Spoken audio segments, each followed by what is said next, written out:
All right, thank you, everybody. And we're just going to wait 2 minutes to make sure, actually a minute now, just to make sure everybody gets an opportunity to come back from the break before we kick off our next session. So just hang tight. Welcome, Diana and Michael and Ulrich. We're so excited to have you here.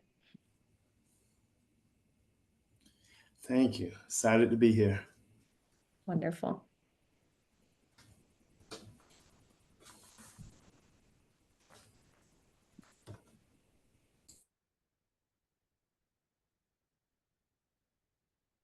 Lena, I have a new system. You can hear me okay? I can. You're coming in loud and clear. Thank you.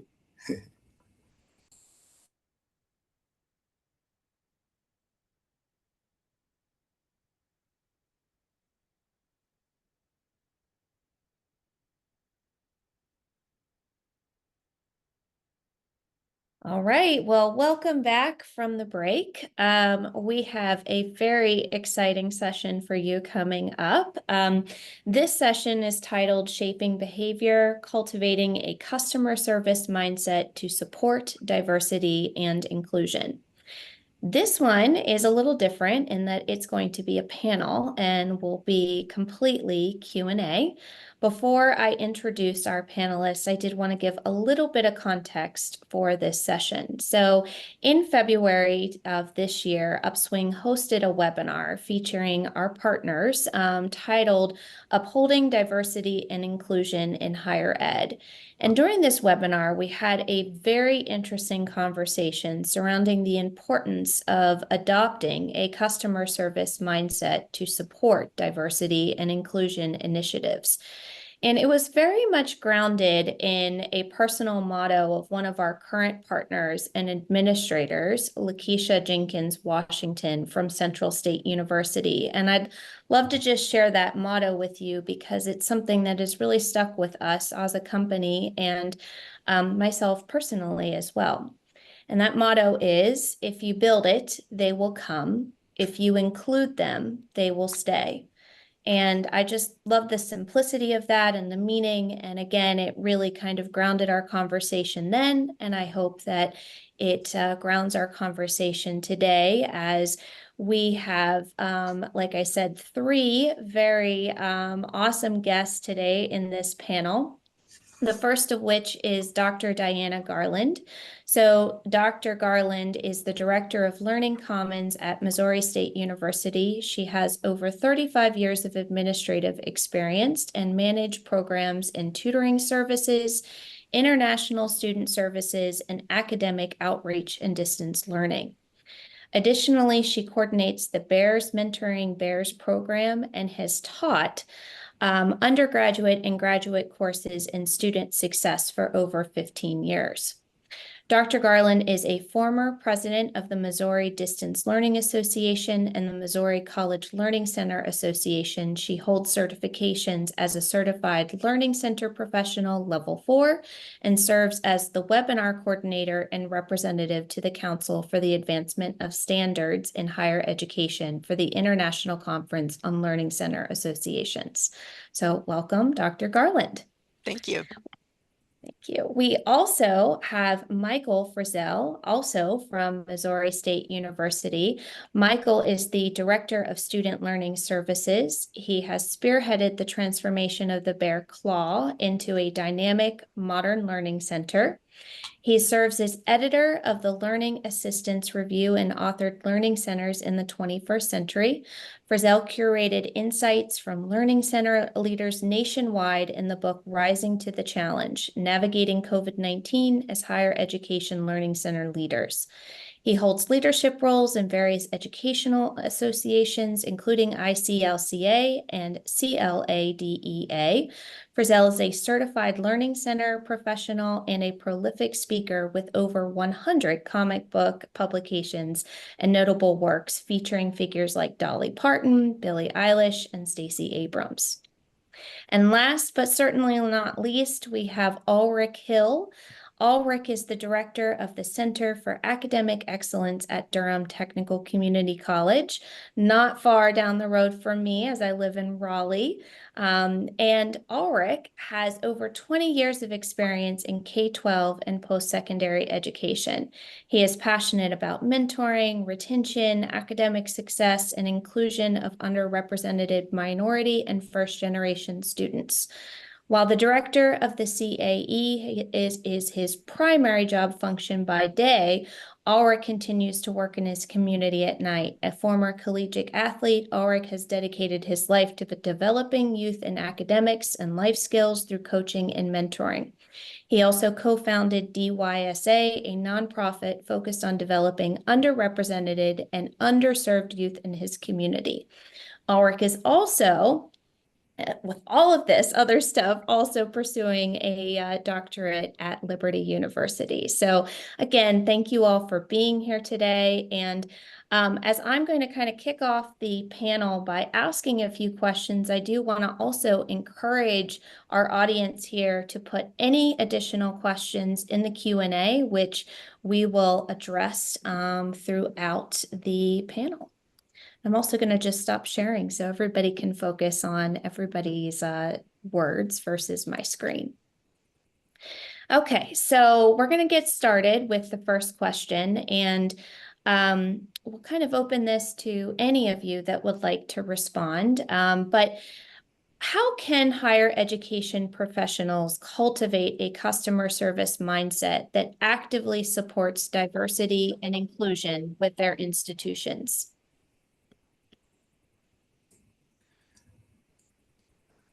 All right. Well, I would start off with just highlighting a couple of things. Really, is the hiring practices.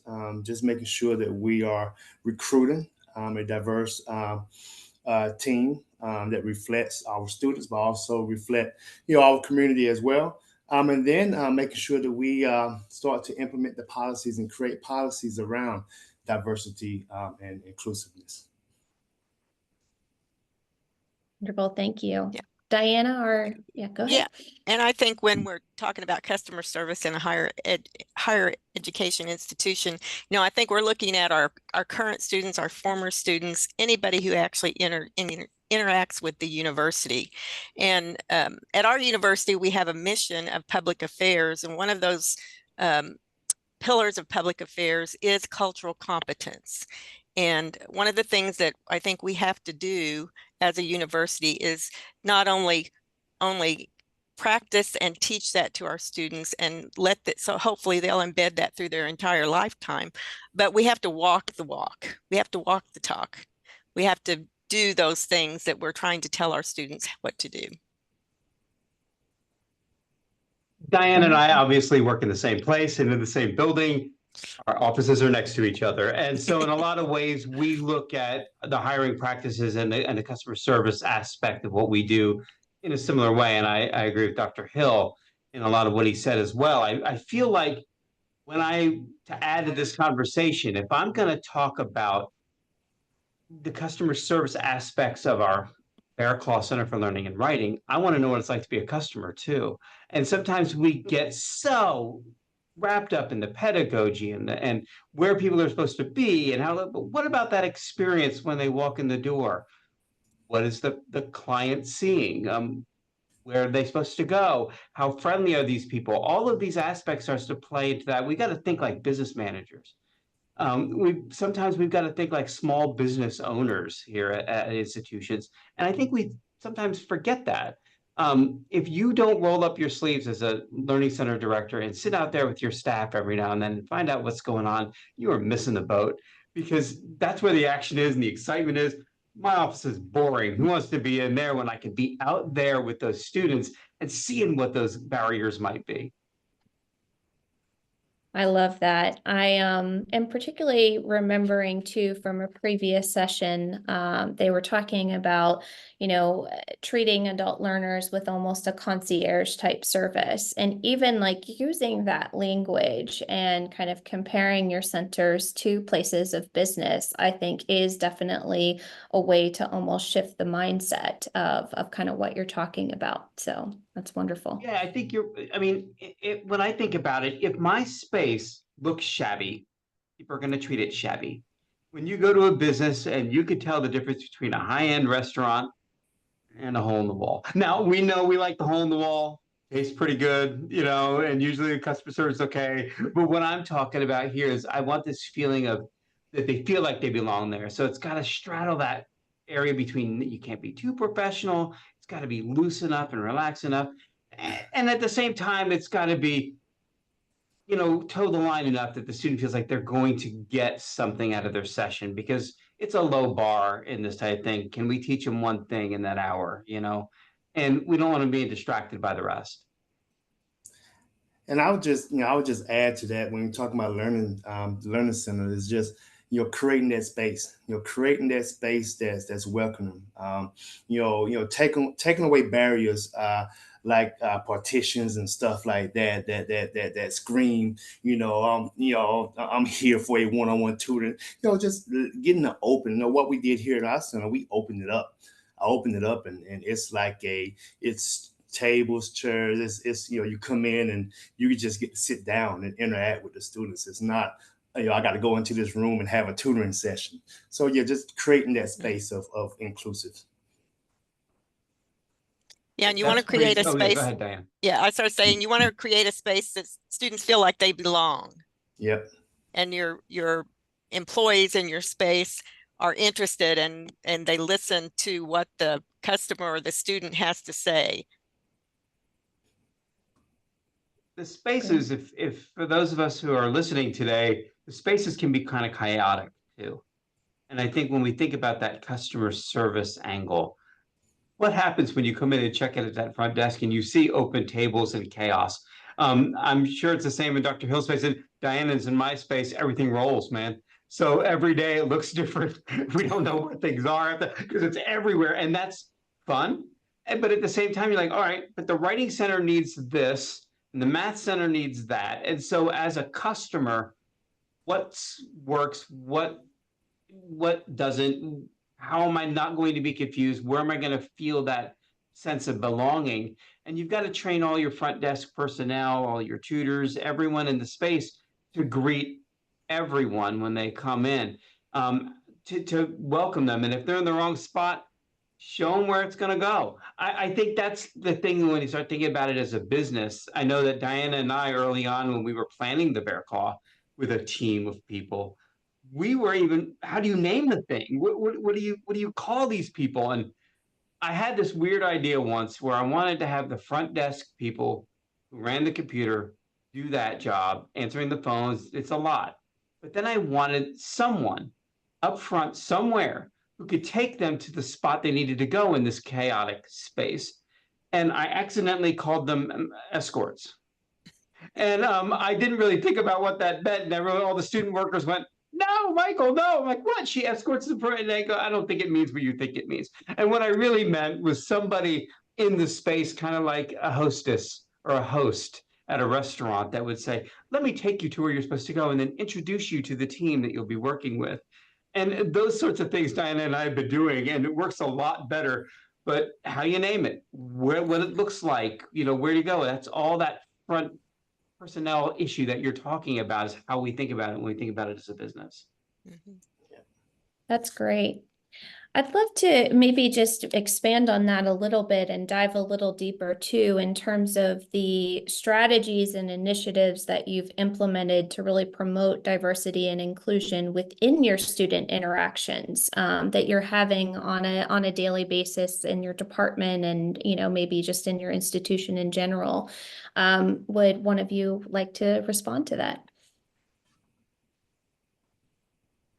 Well, again, I think it's just everything we do, we try to be inclusive. And that comes, I think, even all the way down from the president to our individual student employees, because of our public affairs mission, basically. But I ask one of my, well, every year I ask my tutors or my student employees, you know, what's one suggestion you would give to others who come into this space?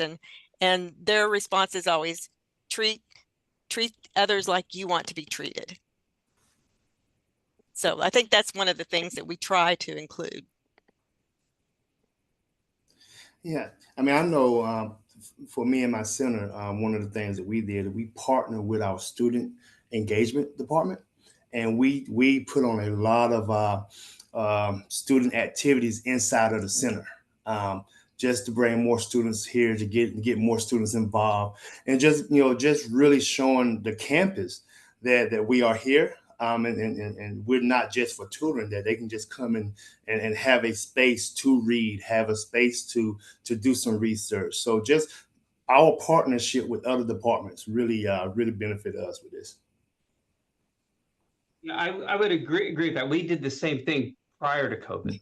And then post-COVID, student engagement is broken. I think that was because our community was broken. The Learning Center that Diana and I are representing at Missouri State services 26,000 students, faculty, and staff every year. And yeah, faculty use the Writing Center and these spaces within it. So we try to make sure that everyone feels included in the space. That was the start. But we're purposeful in the things that we volunteer for on campus to be present in organizations where underserved or marginalized populations are. I speak to several, groups every year about that. Write articles for newsletters and things that are based on what they can experience in the Bear Claw. More than that, I started to do a lot of reach out to programming with our what we used to call our DEI office, as I struggle for the word now. I don't remember what they renamed it to. But when I started working with that officer on campus, I was instrumental in helping with the Bear Power program, which helps students with developmental disabilities actually get college degrees. Just by being on that board, helping them form that board, or Bear Power, where you're working together with groups to empower individuals that maybe are struggling. Bears Lead is a program that we have on our campus. Everything's Bears. Sorry, it's the sports thing. No, the Bears Lead program, where we have first generation, usually students of color, come to Missouri State University. What extra support can we do? And I'm purposeful with programming within those units so that they understand what they'll experience before they walk in the door. And then afterwards, as Diana and I are really like to do, is we bring applications straight to these groups. When we're hiring, I want to see you in that space. I want you there. If you've been a great student and you responded to my presentation, laughing at the bad jokes, I want you. I want you in here and talking to my folks. I want you to be the face of the space. They don't want to look at me anymore. Diane and I are the old people. We want somebody new in here that's gonna get that message out. So when I think about your question about how to be intentional about that, we understand that learning assistance programs are crucial for ensuring equal access. And so doing things like working with student engagement office, our folks on the other side of the aisle, we're academic affairs, so we go to student affairs. Being purposeful with programming there really does help us kind of break down institutional barriers, as well as that perceived barrier within it. You can refer a student effectively. If we could just get you to stop going, man, this paper's terrible, go see somebody. You could just say, good writers know you need somebody else. If I could teach those folks how to refer, if I can invite the right people, if I can get in those groups where those populations gather and say, we want you, that direct appeal is more powerful than Diana and I throwing out into the void some job description and saying, please apply. What we want is those direct invitations that really make the difference. We try to reach out to different organizations as well and have them come in and take a tour of our space, walk them through the front door, past the receptionist, back into the space, make a circle around so that they see the whole space, that it's inviting, that everybody is included. The students come in there, we make sure they know the students come in there, the A students come in there to keep their A's, to keep their scholarships. The students come in there that are just like, I just have to pass this math class. That's all I want, and our students are friendly that work there. And so we try to get them just to come past that front door. And we do a little bit more too, I think. And I think other learning centers have kind of started picking up on this idea that you want to get students used to tutoring before they come to campus. Yeah. If you can catch them early, and I say, Dr. Hobon, yeah, and you're right, you've got to get them used to it, otherwise they won't use it. So years ago, 14, 15 years ago, the Writing Center was reaching out to dual credit. And then once we built the Bear Claw, we started reaching out to dual credit with mathematics and other things so that those students who may be considering going to institution will at least experience what it's like to work with a college-trained tutor, which is a very different model than they're used to in high school. So there's that customer service aspect that you're talking about, and that reach out to different populations, right? To get those students in the rural areas who may have never considered college. Suddenly that population block becomes really important to, the overall health of the university. Um, Students from the inner cities who don't have access to other schools tutoring like we do. Diana and I have even partnered with other institutions in our own city to do cross training from time to time with our tutoring centers so that there's that seamless transition from the community college to the university where they feel like they're getting a similar service. Once you start to do that, you've got that train of students who will always be there for you, and you build from there. And yes, just to piggyback on that, I know as a community college, we have our GED students, adult high school adult education students. So what we do is we make sure that we're in that classroom every Monday. Every Monday morning, we're going to the classroom, introducing ourselves, talking to the adult students, and we're actually helping them on their high set tests. So we're actually tutoring them as well. So because we know those students will be our students. Once they get their GED, once they get that, they will be our students. So we want to make sure we go ahead and get them early in the process, so they can start understanding. Yes, the CAE is a place that I can come for additional help. So. I love that. And I think, we definitely heard, that unfortunately a lot of students don't know about the resources that are available. We heard Carla from Trellis Strategies talk about, what they're seeing in terms of the surveys that they're giving students. So I think that the, idea of almost proactive outreach, kind of show them the resources before they need them, is something that, I think everybody can kind of take here and start thinking about ways that they can do that themselves. So I love that. You all have talked a lot about, your staff and, your tutors that are working in your center. And one thing I'm really curious about, if you all can expand on a bit more, is how you really make sure that they are trained in this mindset of kind of service first and, ensuring that they are, kind of positioned as best they can to help all of the students that are coming into your center. Would you all mind talking about that a bit? That's great. Training is key. You shouldn't be working in the space if you haven't had it. And there are organizations out there, the Collegiate Reading and Learning Association, the International College Learning Center Association, student success organizations that actually help with training, have handouts and flyers and things. But a lot of the stuff that we've developed over the course of time has been by trial and error, right? But I think that starts with hiring. It starts the moment that person feels compelled to fill out an application. I want the people that, well, what I look for, I like very good students. I mean, don't get me wrong, I teach in the honors college, but those students will do everything you ask them to and then ask for more, right? It's like the easiest class you ever had. I got 8 students in there who want more work.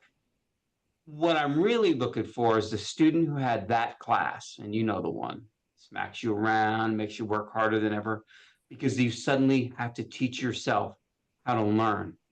What is it that you do? What is it that you're missing? If I can find a student who's a good student, recommended by faculty, eager to help other students, who's had that one spot on their transcript that said, you know what, that class humbled me. That's the person I want in our space, because that starts with that general connection of been there, done that. Not just been there, succeeded, but been there, done that. Some of the best tutors have been the students who make Bs, not As. Those are the ones who said, I really here to learn the material, not just get magic grade and move to the next level. And so I'll start the conversation off by saying, starts with hiring, and I'll get out of the way and see what others have to say about training. Oh yeah. And on my side, we hire all professional tutors. So when they come to us, so we're looking at they have that content. But what we do is we continuously do training monthly. So every month we holding a training session. I have a lead tutor that work with me on helping to develop training sessions for all of our staff, and also building our contracts. I build in our contract hours that they can take part in the training that we have here on campus. So we have a teaching and learning center here on campus that offers trainings every month, a couple of times a semester as well, including diversity and inclusive. And so what we do is I give my tutors hours to partake in those trainings. So they can come to campus even when they're not scheduled for the tutoring session. They can come and take part in the training that we're offering here to our full-time faculty and staff. So just, yeah, training is big. And like I said, we do it every month. We have a training topic every month. I think we also try to encourage our student. We're all, except for Michael and I, and then we share a admin specialist, but we're the only full-time employees in our whole area. So we count on our students, which is very beneficial to our students because one, they're peer-to-peer mentoring and tutoring is fantastic for both the 2D and the tutor themselves. But we encourage the students to practice listening skills and to be patient. And then when possible, take advantage of all those experts on campus who might be better with neurodiverse students, have them come in and do a session with our students, or have career services come in and talk to our students about working in a professional field and customer service and just different things like that. So take advantage of those experts on campus. And our training starts early. As soon as we've hired them, we start supplying them with things like, here's a video of what happens during a session, and it's like the perfect session. And then we tell them, okay, that's never going to happen, but at least you get the idea of what you've got, right? And then we start building them up, send them articles to read over the summer, get them kind of prime the pump. And then we do a 2-day deep dive into this in addition, because students are really only things that Diana and I are hiring. They have a class that they have to take. This training class meets once a week. It gives them a community to work together through problems. It also allows us to do things we couldn't do in 16-hour initial training, which was bring in experts that are talking about it from our developmental education type centers here on campus. For students who are struggling with disabilities, I'm not an expert in that. So I bring in an expert who is, someone who can come in and say, this is, as a tutor, what you need to think about when working with a student who is blind or a student who is deaf. This is the way that you can operate to still navigate a successful session. So the training never stops. And like Dr. Hill, we're also having frequent touches throughout the semester, usually once a month, deep dives again for those, so that once they've got out of their freshman phase of tutoring for us, we keep them on by bringing them in. They help with training. They are some of the guest speakers for the new tutors. They become a community. And when I alluded earlier that our community broke because of COVID, and that's true. Once everybody moved to online, not only did we have out of sight, out of mind, but we had that loss of connection, that connective tissue during training that really made our group a team. And it's been several years to rebuild that, because you've got to get first the student body to kind of get back in the mindset of, we got to talk together. And then we've got to get Diana and I back up to speed going, and we need to make sure you're doing that. And so in a lot of ways, training doesn't ever stop. I know we're moving towards CRLA certification this year. It's one of the things we were exploring. And they have prescribed topics that you must cover. We've been covering those for a decade anyway, but so why not give them something else to work for and build up their resume? So training can be robust. And I think at any center, you've also got to focus on your particular population. With a community college, he's got a wider range of folks that he's going to be dealing with than we are. A lot of adult learners, a lot of one touches, a lot of people that say, I'm here to take one class because my boss told me to, and I'm struggling, and here we're more of a residential thing where suddenly we've got that these two things can work together well. And that's where we partner with our community college nearby to kind of make sure that we're reaching those students.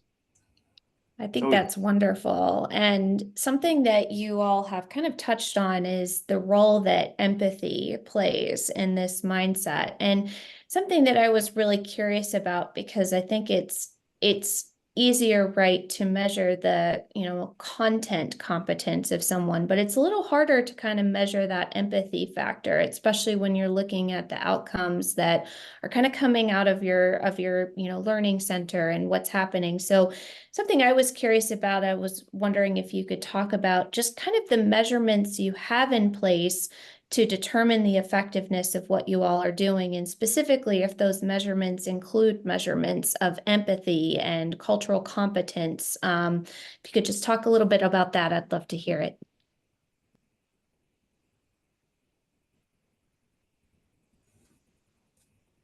I have not really thought about measuring those things, to tell you the truth.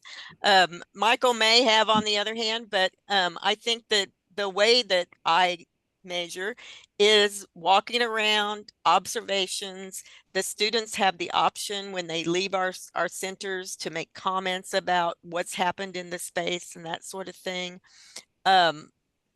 Just, I guess, just listening and to what's going on in the space, and listening to our employees as well as those who partake of the services. And it's just not really a measurement that I would put down in numbers.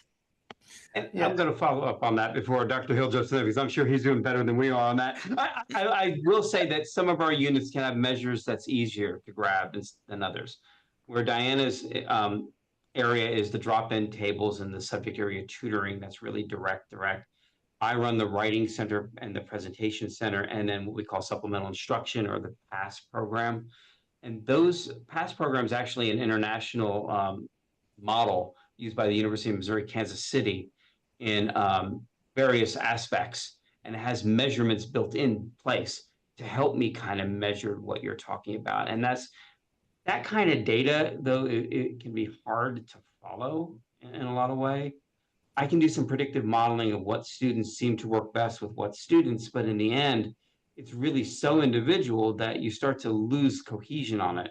When I start thinking about how I'm measuring that, a lot of satisfaction surveys go out. We have a pre-test survey that goes out to our students to see what they're expecting.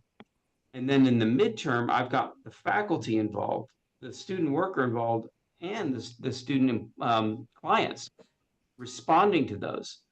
How did that feel? Did this work? Did it match your expectations? Because I'm looking to see if I could find that magic connection. What are the frequent flyers saying when they, and then there's a post survey as well. So when you can unpack that data, you can see the effectiveness of what was happening, and then what training deficiencies you might have in reaching that goal. To train empathy is pretty challenging. I'm not quite sure I've ever seen a quiz that's going to solve that problem for me. But what I have seen, we have cultural competency modules and things that you would do during the training class. We use a text called Teach Yourself How to Learn, written by Dr. Sandra McGuire. She's a professor emeritus from LSU, chemistry professor. It's an excellent book because really the whole book deals with that empathy side of it. And so we teach directly from that text and help them develop those skills. But to measure it, the student clients are going to tell us, yeah, I'm not connecting with Bobby very well over here, but Susie, she's killing it. And that's going to help us a lot more. Anyway, I'll get out of the way and let Dr. Hill talk. I can see him bouncing. He's anxious to tell us what to do. Well, we do, of course, we do satisfaction surveys as well. And we do the regular surveys, the session surveys. I think what I've been trying to do lately is what I call pulse checks. So I'm actually, pulling random students, and just talking to them, and just getting a feel for what they felt, their session, and their interaction with our staff. See how they how they're feeling. And then once in a while, I pull a survey from a session survey, and I look at it, and then if I see some areas of where improvement need to be, then I will reach out to the tutor, but also reach out to the student as well, just to get an idea of, because most of the surveys are Likert scale surveys. So okay, you say you was feeling this way, but can you elaborate? Let's talk about it. What can we do to make it different? So and really, I call that post check. Let me just check and see how we're doing right now, and then, before we move on to another subject. So yeah. Yep, I love that. And I love that term pulse checks, right? And it kind of sounds like that's very similar to what you're doing, Dr. Garland, when you're kind of sitting in on the sessions and monitoring them. I think one thing I would love and to just maybe expand on, like within these pulse checks or when you're observing these sessions, like what are students asking for? Like what types of things do they really want or respond well to that you're trying to maybe emulate for other sessions or whatever it is that you're doing in your center? Well, for me, it's more of the students. They're responding to just the freedom of coming in, because recently we just went to student center or student scheduling their own appointments and stuff. Normally, what they did were they would call our center or they would email us and we'll schedule appointments. But we just went to a system to where our students schedule their own appointments. And that's been working out great for us. And so sitting down talking to the students, that's one thing I said. I love the freedom to look at my calendar and not have to go back and forth with you all to schedule an appointment. I can do it, I can do it up to an hour right before my session time. So it's just really just, they're loving the fact that we're making it accessible to them versus reducing the barrier of the emails back and forth or the phone calls. So yeah. And that's one thing we have drop-in tables. So the students just, they know they can come into our center from 10 o'clock in the morning until 8 o'clock at night. And there should be somebody who can help them with math. Now, they may come into the center at the math table and they may say, do this homework for me or help me with this test. And we're going to have to say, well, that's not something we can do, but let's try to do something similar to that can help you as you progress on your own. Try to teach them how to teach themselves how to learn. Right. I'm going to add to that. I think sometimes they just want to be heard too. Yeah. They don't always come in for tutoring. I love to say this is a tutoring center, but it's not always. Sometimes it's just, let's just have a talk.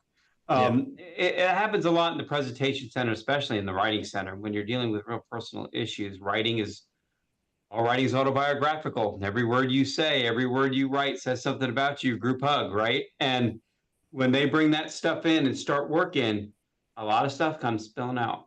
A lot of conversations happen. And what I see when I'm doing my observations or sitting in on sessions, what students seem to want is a connection, just a direct response to their queries about what they're struggling with and how they can overcome that. And coming from whether it's a professional who's been well trained or a student worker who's been there, done that, it really kind of brings that student into the same place. They've got to come to that own realization, as Diana said, to teach yourself how to learn. And I think that's the key here, getting the tutors to listen well, your consultants, your clients, to listen to each other, wait to respond. We tend to listen only to wait for our gap to jump in, right? Especially in great conversations. And what we want in a tutoring session is not only a great conversation, but the freedom to go, man, I am just stuck. Because there's something about that moment when the student says, I don't understand this, that's really vulnerable. And you hit on that with the empathy part. So everything that Dr. Hill and Dr. Garland are saying here about how we're unpacking these sessions and what students really need is that breakthrough moment that they're trying to find for themselves. Sometimes they find it and sometimes they don't. What keeps them coming back, though, is that perception and that tutor or consultant heard them. And that makes it more inclusive, that makes them feel empowered to take the next step. I love that. Thank you for sharing that. And I think, again, listening and empathy kind of go hand in hand with what everybody is trying to do here. I'd like to maybe just shift topics a little bit, since we are coming up to the end of our session, and talk a little bit about what are some of the common misconceptions or barriers that higher education professionals may encounter when trying to integrate diversity and inclusion into their student support services. I don't know if anyone would like to speak to that. Yeah, go ahead, Michael. You're Money. nodding. Money. Resources. And a lot of kids, and I will sing this as loud and proud, as high as I can get. Learning centers tend to be under attack too sometimes. We think of higher education as happening just in that classroom, but learning center professionals know real learning happens when the student leaves that room and is inspired by a great faculty member to make that material their own. And they need to have the resources available on that campus for that student to turn to somebody when they run into a barrier. And I can tell you right now that has been a challenge in most schools. Not enough personnel. Diana and I mentioned that right at the beginning. It's 2 people, our administrative assistant, and almost 130 student workers running pell-mell. And if we didn't trust them, we're in trouble. And the thing about it is, it'd be really nice to have coordinators for those areas. Now, anyone listening to this is going, okay, he's advocating for his school to make more. I'm talking about all the schools. Resources are a factor. Public universities, community colleges, technical schools, private institutions, lack of resources and learning assistance disproportionately affects marginalized populations. Always. And that's where we need to start. You want to talk barrier? Give us money. And how to do that? We have to prove our worth to the institution by saying if they come into our space, their chances of success are higher than those who do not. And we can prove that normally, but that doesn't necessarily mean we make those decisions, does it? We have to be in the room where it happens. That's what Hamilton's saying about, and that's what I'm saying right now. We got to be in those rooms where those decisions are made right now. And do not make me sing. Okay. And I'll cede to the next person. Frequently, if we want our budgets to improve, we're going to have to go out and find grants. And if you're trying to run a unit with 150 students, employees, and find a grant at the same time to increase services to keep those students on campus, it's a very difficult thing to do. Very difficult. One of the misconceptions I think also that occurs is that you think you have to train in these areas. But if you're truly believing in that and walking it and demonstrating it on your campus, you don't need to train all the time on inclusive and diversity. If you're hiring the right way and you're interacting with the students the right way, they're going to feel like they belong at the institution and they're going to be there. And you don't need to do as much, train all the time in the same thing. Yeah, and so I piggyback on both of those. The resources, definitely. I mean, I talk about I have all professional tutors, but I only have 18. So I only have 18 tutors, but so resources, and I have a lot of programs, a lot of ideas you want to throw out there, but if we don't have the resources, the financial gain to actually get the right tutors in place, then yeah, that is a barrier. But I think another thing is one size fit all, and we think that what works for this department is going to work for my department. And we have to come to the realization that it's not a one size fit all. You have to tailor your plan to your area, to your team, to who you're serving and who you have. So that is a barrier. So getting out of that mindset, changing that mindset of we got a DEI program and it's going to work for the whole campus. We got to change that because it's going to work different for each department. Thank you so much. I'm actually going to share my screen because I want to make sure that folks are able to see your contact information if they have any specific follow-up questions for you all. But before we end here, I was just wondering if you have, any closing thoughts, advice on this particular topic that you would give, your colleagues and peers here today about, promoting a customer service mindset to help improve diversity and equity in learning centers. I would just leave with this, just ensuring that we are talking, that we have an open dialogue, that we are really asking the right questions, and really putting forth the effort to encourage open dialogue among our faculty, staff, and students. Many times we leave the students out. We look at diversity and inclusion, and we don't include the students, in the dialogue. But definitely having student representation in the dialogue is big. So yeah, I would definitely leave with that. Thank you. Yeah, I think Wonderful. dialogue is one of the most important things. Dialogue, listening and hearing what others are saying, Yeah. respecting opinions. Wonderful. I'll leave it with this too. The Council for Learning Assistance and Developmental Education Associations, which is a CLADIA, represents a large body of learning center leaders across the country, and actually globally, is developing a policy statement that helps learning center directors think about college access in their space. And in the final stages right now, I just posted a link to that where it will be probably in the next couple months. It's a 2-page document, but for me to say this is that right off the bat, learning assistance programs are critical, ensuring that we have equal access to higher education. And to really reach out to historically marginalized populations, there's an opportunity here. We cannot do it alone. The learning center on your campus needs to be part of student success initiatives across the board. So it's not just that dialogue, it's screaming in the right room. And sometimes that takes a lot of effort, sometimes not. But if you can get your student body that groundswell on that, and you can get your staff senate and student senates and faculty senates all together on that page saying, we need these folks, you're in great shape. Well, thank you all for being here today. I greatly appreciate it, and thank you for sharing all of your advice and your experiences at your respective institutions. So we actually have one more session for today. I'm going to stop sharing my screen and allow Dr. Jeff Bailey to share his screen and get all set up. While he does that, I'll just do a bit of introductions for them as well. So